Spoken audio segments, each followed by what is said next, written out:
All right, let's get right back into it with our two-day look at Major League Baseball win totals. Today, we'll be talking about the San Francisco Giants and the Tampa Bay Rays. Let's start with the Giants, who won 80 games last season. Experts predict a similar output as their over-under set at 80 and a half. Let's begin by talking about an offseason addition I absolutely love. They bring in shortstop Willie Adames. He is a giant upgrade to this lineup. He had 32 home runs last season, 112 RBI, and he stole 21 bases. They did, however, lose outfielder Michael Conforto, who I think they will miss. And despite the arrival of Adames, this offense is still middle of the pack. Matt Chapman is solid as a cleanup hitter, and Elio Ramos took a giant leap forward last season, and I think he could see another one this season too, but other guys are going to need to step up.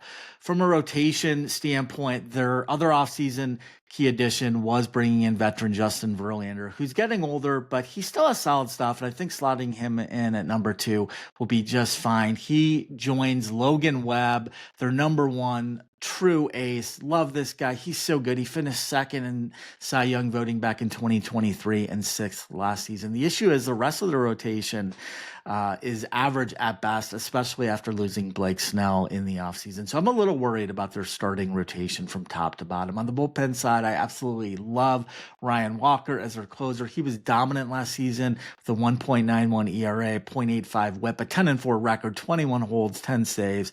Just a really good pitcher. The rest of the bullpen has some questions, including the biggest wild card of them all, Camilo Duval, who had 3 really solid seasons before last year's absolute disaster where he was actually sent back to the minors. We'll see if he can return to form. Overall, the bullpen is tough to gauge. They had the second least number of saves, and they were bottom 5 in whip, but they also led the league in strikeouts. So there's pieces here I like, but also some concerns too. Final verdict.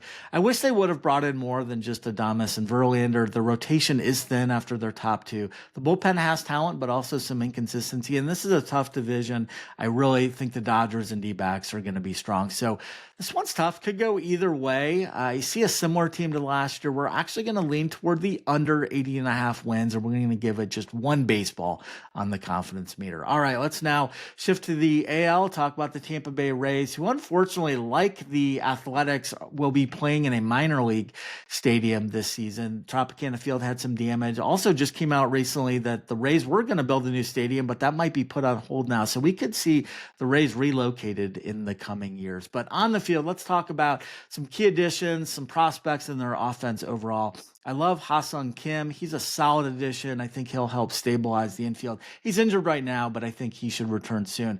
Their top prospect, Carson Williams, is just a stud. He's a promising young bat who I think will bring some much-needed power and should get in this lineup at some point during the season. Junior Caminero is another young bat who I think will contribute. This team was second worst in run production last season, so they need some bats to step up. Yandy Diaz is reliable, but as a leadoff hitter, he doesn't have a lot of speed, so that concerns me. Let's talk now about their biggest strength of this team, and that is their starting rotation. They've been top 10 in ERA every year since 2017, and I don't see that changing this season. Their pitching was top 10 in all significant categories last season, so yeah, they have a very nice foundation here.